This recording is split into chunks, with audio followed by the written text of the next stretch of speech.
sumber kuatku. Oh yeah. Oke adik-adik, sebelum kita memulai ibadah sekolah minggu, mari kita berdoa. Tuhan Yesus, terima kasih Tuhan telah menyertai kami. Sebentar kami mau memulai ibadah sekolah minggu. Tuhan berkati mulai dari awal pertengahan hingga selesainya. Dalam nama Tuhan Yesus, haleluya, amin. Shalom adik-adik, selamat sore. Gimana kabarnya? Sehat kan? Nah, kalau pada sore hari ini sebentar lagi adik-adik mau ibadah sekolah minggu dan juga mendengarkan firman Tuhan. Nah, adik-adik harus semangat dan harus fokus untuk mendengarkan firman Tuhan, oke? Nah, kita mau pujikan lagu pertama, Cintanya Yesus Manis dan Indah.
Semangat kan adik-adik? Harus dong, pokoknya harus tetap semangat, oke? Kita sambung pujian kedua kita, Yesus pokok.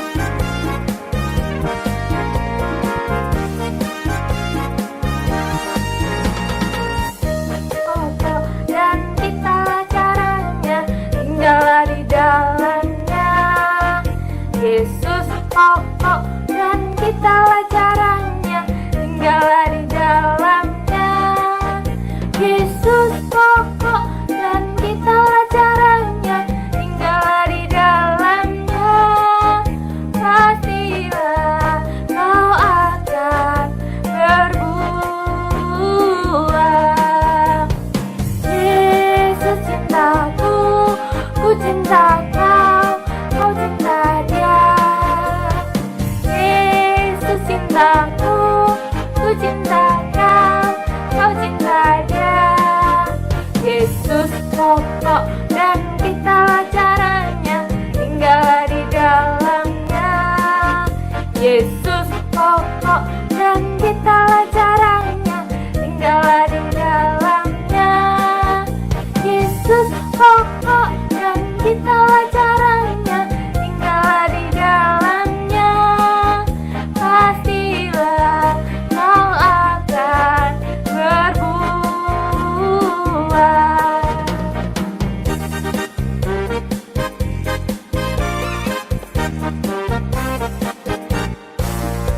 Yesus pokok dan kita caranya tinggallah di dalamnya.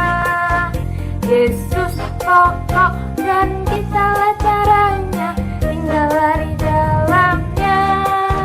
Yesus pokok dan kita caranya tinggallah di dalamnya. Pastilah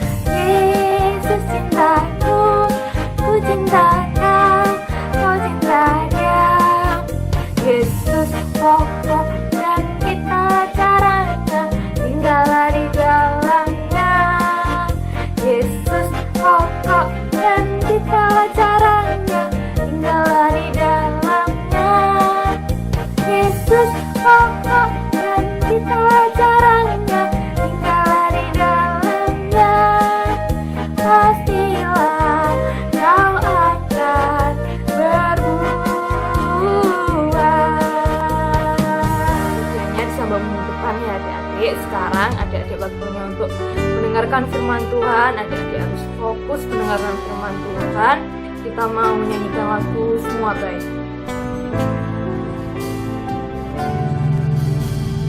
Dari semula telah Kau tetapkan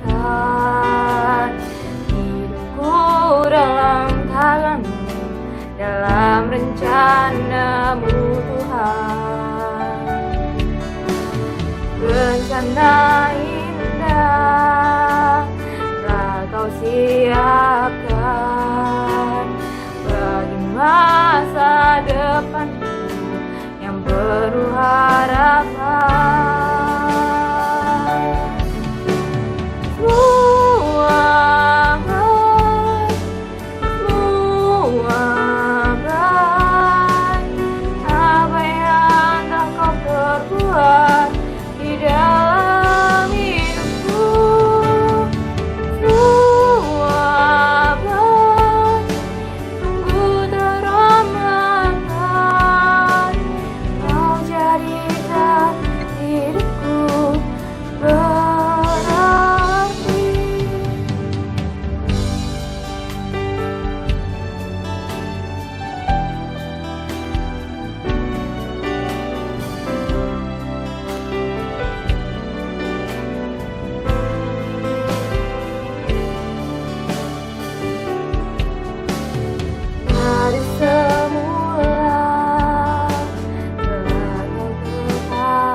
Adik-adik, sebelum mendengarkan firman Tuhan, kita semua mau berdoa dulu ya. Tuhan Yesus, terima kasih Tuhan, Kau masih mengumpulkan kami semuanya Tuhan dalam ibadah sekolah minggu ini Tuhan. Walaupun masih cara online Tuhan, tapi kami percaya Tuhan bahwa Engkau hadir di tengah-tengah kami Tuhan. Tuhan Yesus, kalau sebentar domba-domba kecilmu ini, anak-anakmu sekolah minggu ini mau mendengarkan firman-Mu Tuhan, Kau jamah hatinya Tuhan, Kau berkati mereka Tuhan, supaya fokus untuk mendengarkan firman-Mu Tuhan. Kau urapi mereka Tuhan, supaya mereka lebih takut lagi akan Engkau Tuhan, dan firman-Mu ini boleh tertanam di hati mereka Tuhan. Oh Yesus, kami juga berdoa untuk guru kami nanti Tuhan yang akan menyampaikan firman-Mu Tuhan.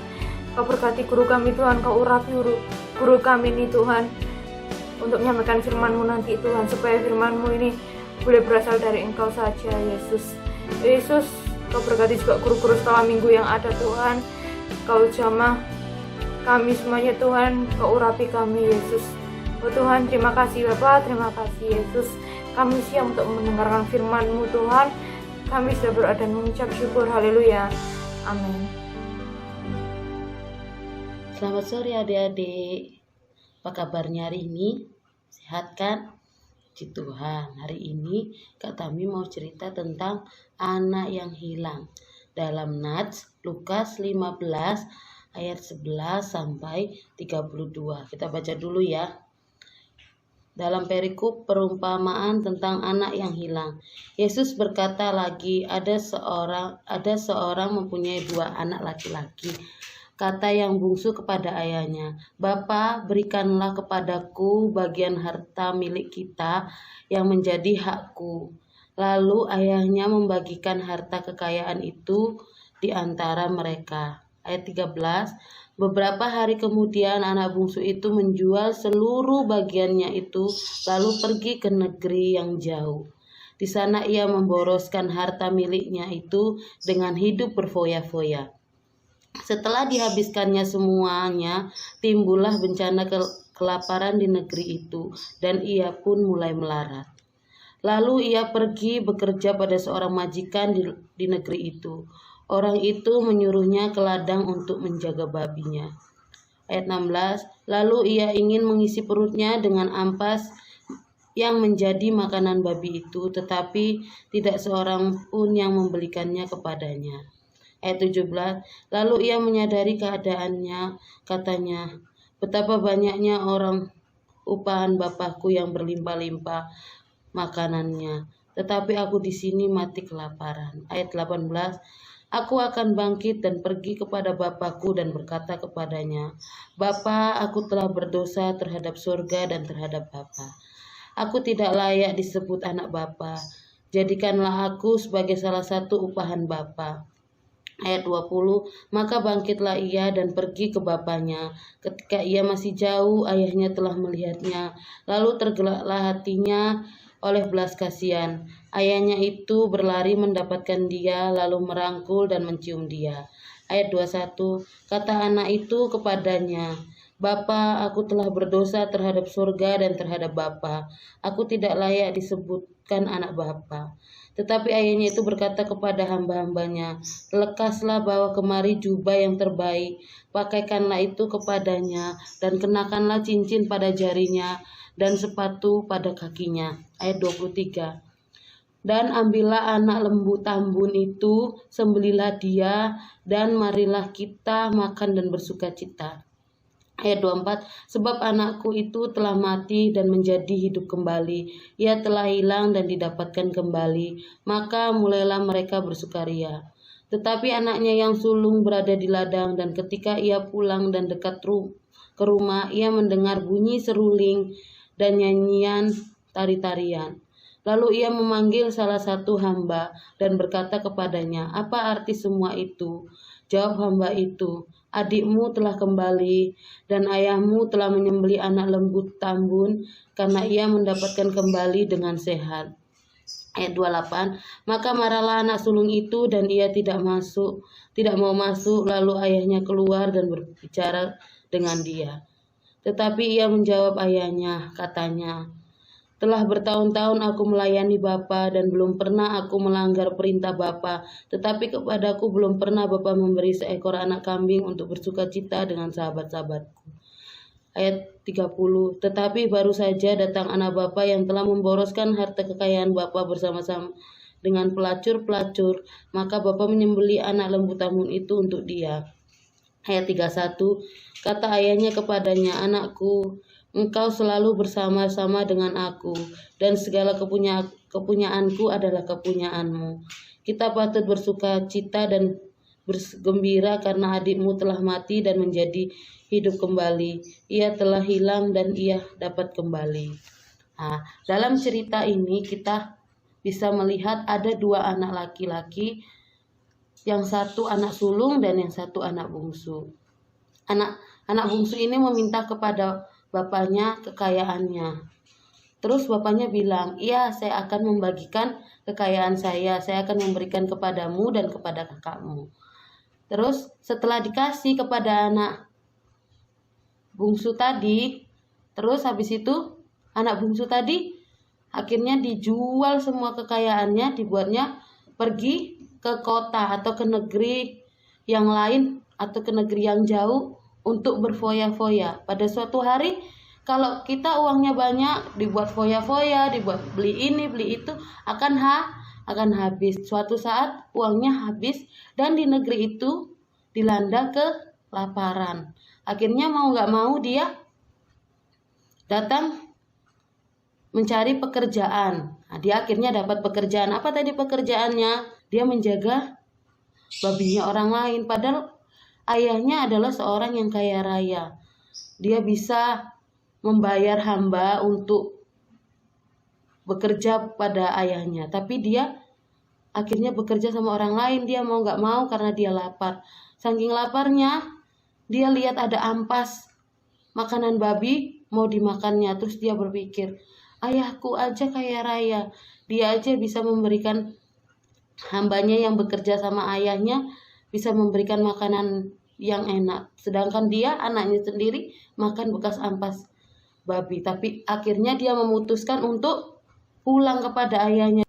Dia tekad, dibanding aku terus-terusan di sini di negeri orang jadi hamba upahan, lebih baik aku ke tempat ayahku aja. Biarkan aku jadi hamba upahan juga nggak apa-apa, yang penting aku bersama ayahku.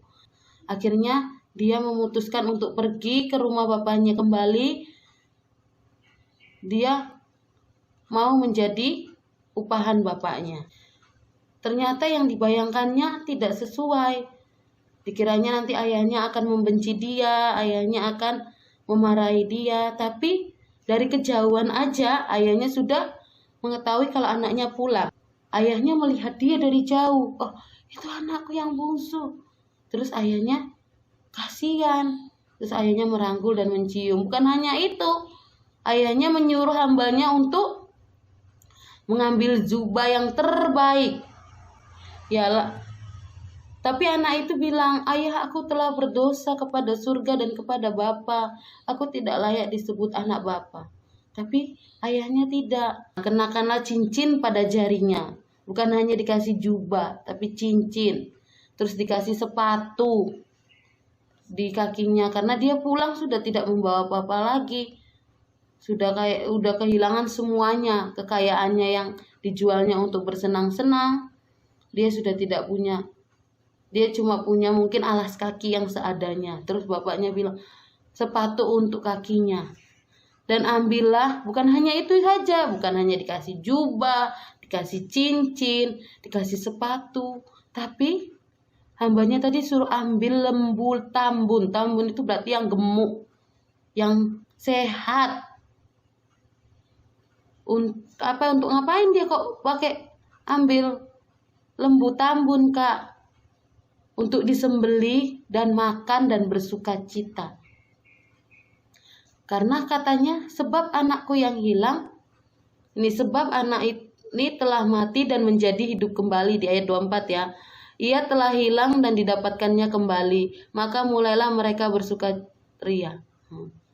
Diadakan pesta sampean. Saking bapaknya tadi baik banget sama anak bungsunya. Anaknya yang sulung tadi nggak tahu. Anaknya yang sulung tadi lagi di ladang, lagi bekerja di ladang ayahnya. Ada apa? Perasaan nggak ada pesta deh. Kok ada bunyi seruling dan nyanyi-nyanyian? Terus anaknya yang sulung tadi penasaran, dia panggil salah satu hambanya dan bertanya, apa arti semua itu? Jawab hambanya, adikmu telah kembali dan ayahmu telah menyembelih anak lembu tambun karena ia mendapatkannya kembali dengan sehat. Ayahnya membuat pesta untuk adiknya tadi, yang bungsu tadi. Tapi gimana ya reaksi kakak sulungnya? Ini reaksi kakak sulungnya. Maka marahlah anak sulung itu dan ia tidak mau masuk. Anak sulungnya marah. Ayah, aku loh tidak pernah melanggar perintahmu. Aku selalu menuruti apa yang ayah mau. Tapi apa yang aku dapat? Seekor kambing pun aku tidak dapat untuk bersenang-senang kepada sahabatku. Tapi adikku yang sudah berfoya-foya dengan kekayaanmu, dia dapat lembu tambun dan bersenang-senang pesta. Dia marah sekali kepada bapaknya. Kenapa aku yang nurut sama bapak nggak dikasih apa-apa, tapi adik yang sudah memboroskan harta kekayaan bapak, dia dapat apa-apa. Ayahnya berkata, kamu selalu bersama aku, jadi apa yang aku punya itu adalah punyamu. Kita patut bersuka cita dan bergembira karena adikmu telah mati dan menjadi hidup kembali. Ia telah hilang dan ia dapat kembali. Jangan kita memikirkan harta duniawi aja, bersenang-senang, memikirkan apalagi kalau orang tua kita kaya ya adik-adik, aku nggak mau sekolah, harta mama papaku banyak kok, aku nggak sekolah juga aku bisa makan, bisa hidup bersenang-senang. Tidak boleh ya. Di sini juga kita harus lebih banyak bersyukur, karena harta yang banyak pun suatu saat kalau kita cuma mempergunakannya kayak anak bungsu ini, hanya foya-foya, beli ini, beli itu, akan habis. Nah, saat tiba harta kita habis, apa yang kita perbuat? Ya menyesal. Kenapa tadi kemarin-kemarin aku berfoya-foya dengan kekayaan orang tua. Sekarang orang tuaku sudah tidak ada, aku tidak bisa apa-apa lagi. Kalau anak bungsu ini enak, ayahnya masih hidup. Dia walaupun sudah melakukan kesalahan, ayahnya masih merangkul dia. Lah kalau kita kan kita tidak tahu rencana Tuhan. Bisa aja kita foya-foya suatu ketika orang tua kita tidak ada. Jadi adik-adik harus memanfaatkan kesempatan yang ada yang dikasih Tuhan kepada kita. Harus menuruti orang tua, tidak boleh berfoya-foya atau bersenang-senang. Misalnya adik-adik, "Ma, aku pengen beli mainan ini." Nah, saat itu adik cuma untuk kesenangannya adik-adik aja, bukan untuk kebutuhan. Kecuali kalau adik-adik minta sama mama, "Ma, aku mau beli buku untuk belajar." Pasti mama akan membeli dibanding adik-adik minta mainan untuk bermain. Ya kan? Nah, jadi kita harus selalu menghormati orang tua, harus belajar yang sungguh-sungguh.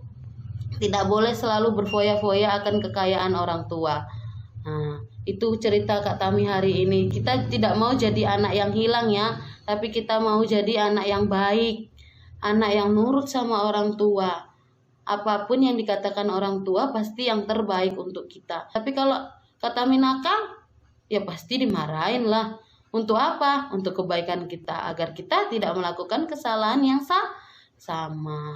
Oke, itu cerita Kak Tami hari ini. Adik-adik harus menjadi anak yang baik ya. Tidak boleh menjadi anak yang hilang kayak anak bungsu tadi yang suka foya-foya, suka bersenang-senang untuk dirinya sendiri, tapi akhirnya menyesal. Oke, kita tutup ya. Sebelum itu kita mau lihat hafalan kita dulu di Mazmur pasal 86 ayat 5. Kami bacakan ya. Sebab Engkau ya Tuhan baik dan suka mengampuni, dan berlimpah kasih setia bagi semua orang yang berseru kepadamu. Nah, kita tidak boleh ya menjadi anak yang hilang, tapi kita mau jadi anak yang baik. Ya, kita mau berdoa dulu ya. Gak usah ditirukan Kak Tami, ditirukan dalam hati aja. Tuhan, terima kasih Bapa, Engkau masih melindungi kami sampai saat ini Bapa. Terima kasih, kami bersyukur buat kebaikan-Mu kepada kami. Tuhan, kami sudah mendengarkan firman-Mu Bapa. Engkau mau urapi kami Tuhan. Kami tidak mau menjadi anak yang hilang seperti anak bungsu, tapi kami mau jadi anak yang baik Tuhan, yang menuruti semua perintah-Mu dan perintah orang tua kami Tuhan. Tuhan, kami juga berdoa Bapa buat teman-teman kami yang mungkin saat ini sedang sakit Bapa. Engkau mau beri kesembuhan Tuhan, karena kami percaya Yesus, Kau adalah obat dari segala obat, dokter dari segala dokter. Saat Engkau katakan sembuh, pasti teman-teman kami akan sembuh Bapa. Bapa, bila teman-teman kami dalam masalah Tuhan, Kau mau memberikan pintu jalan keluar buat teman-teman kami Tuhan. Tuhan, kami juga berdoa buat bangsa negara kami yang saat ini sedang sakit Bapa. Kau mau pulihkan bangsa kami Bapa. Saat Kau katakan pulih, pasti bangsa ini akan pulih Tuhan. Tuhan, terima kasih Yesus. Doa yang kurang sempurna ini Bapa hanya kami alaskan di dalam nama Tuhan Yesus Kristus. Haleluya. Amin. Salam adik-adik, puji Tuhan. Kita akan mengakhiri pada sekolah minggu pada petang hari ini. Kita bersyukur pada Tuhan kalau Tuhan sudah pimpin ibadah saat ini dari awal hingga akhirnya saat ini. Mari kita tutup dalam doa. Bapa kami dalam surga, terima kasih atas pimpinan dan penyertaan-Mu pada petang hari ini, sehingga kami dapat menyelesaikan ibadah sekolah minggu secara online ini. Tuhan, Kau mau berkati kami semua yang telah mengikuti ibadah sekolah minggu online pada petang hari ini. Berkati dengan kelimpahan kasih-Mu. Berkati adik-adik kami yang dengan setia dan sabar mengikuti ibadah online sekolah minggu pada hari ini. Berkati dengan kelimpahan kasih-Mu, berkati kesehatan, kekuatan, berkati hikmat marifat yang dari surga, supaya dalam sekolahnya dapat berprestasi dengan baik dan nama-Mu yang dipermuliakan. Berkati kedua orang tuanya dengan kelimpahan kasih-Mu, pekerjaannya, supaya mereka semua dalam pemeliharaan kasih-Mu Bapa. Terima kasih Bapa, demikian juga kakak-kakak guru sekolah minggu kami yang telah ambil bagian dalam pelayanan sekolah minggu pada hari ini. Berkati dengan kelimpahan kasih-Mu, berkati kesehatan, kekuatan bagi mereka, berkati studi mereka, kuliah, pekerjaan, sehingga mereka dalam pemeliharaan kasih-Mu. Terima kasih Bapa, kami mensyukuri semuanya ini hanya di dalam nama Tuhan Yesus Kristus, Tuhan dan Juru Selamat kami yang hidup. Haleluya. Amin. Dadah. Anak bungsu pergi ke negeri orang, tinggalkan bapaknya mengeluh. Akhirnya habislah uang dan barang, hidupnya dalam susah penuh. Hidupmu telah cemar, lagi pun hina, lihat jalanmu sudah sesat. Pulanglah segera, jangan kau tunda, ada ampun Bapa bagimu. Pulanglah anakku, Bapa rindu berseru. Pulanglah hai anakku, ada ampun Bapa bagimu.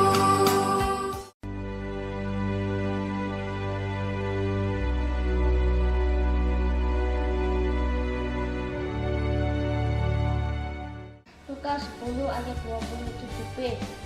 Kasihilah sesamamu manusia seperti dirimu sendiri. Terima kasih, Tuhan Yesus memberkati. Lukas pasal 10 ayat 27b. Kasihilah sesamamu manusia seperti dirimu sendiri. Lukas 10 ayat 27b. Kasihilah sesamamu manusia seperti sendiri. Lukas 10 ayat 27b. Kasihilah sesamamu manusia seperti dirimu sendiri. Dadah, Tuhan Yesus memberkati. Lukas pasal 10 ayat 27b. Kasihilah sesama manusia seperti dirimu sendiri. Amin. Tuhan Yesus memberkati. Lukas pasal 10 ayat 27b. Kasihilah sesamamu manusia seperti dirimu sendiri. Amin. Tuhan Yesus memberkati. Lukas pasal 10 ayat 27b. Kasihani sesama manusia dan seperti dirimu sendiri. Lukas pasal 10 ayat 27b. Kasihilah sesamamu manusia seperti dirimu sendiri. Lukas pasal 10 ayat 27b. Kasihilah sesamamu manusia seperti dirimu sendiri. Amin. Terima kasih, Tuhan Yesus memberkati. Lukas 10 ayat 27b. Kasihilah sesamamu seperti dirimu sendiri. Lukas pasal 10 ayat 27b. Kasihanilah sesamamu manusia seperti dirimu sendiri. Amin. Yesus memberkati. Lukas pasal 10 ayat 27b. Kasihilah sesamamu manusia seperti dirimu sendiri. Lukas 10 ayat 27b. Kasihilah sesamamu manusia seperti dirimu sendiri. Lukas 10 ayat 27b. Kasihilah sesamamu manusia seperti dirimu sendiri. Lukas 10 ayat 27b. Kasihilah sesamamu manusia seperti dirimu sendiri. Lukas pasal 10 ayat 27b. Kasihilah sesamamu manusia seperti dirimu sendiri. Amin. Tuhan Yesus memberkati. Lukas pasal 10 ayat 27b. Kasihilah sesamamu manusia seperti dirimu sendiri. Amin. Terima kasih Tuhan Yesus memberkati. Lukas pasal 10 ayat 27b. Kasihilah sesamamu manusia seperti dirimu sendiri. Amin. Terima kasih Tuhan Yesus memberkati. Lukas pasal 10 ayat 27b. Kasihilah sesamamu manusia seperti dirimu sendiri. Amin. Tuhan Yesus memberkati.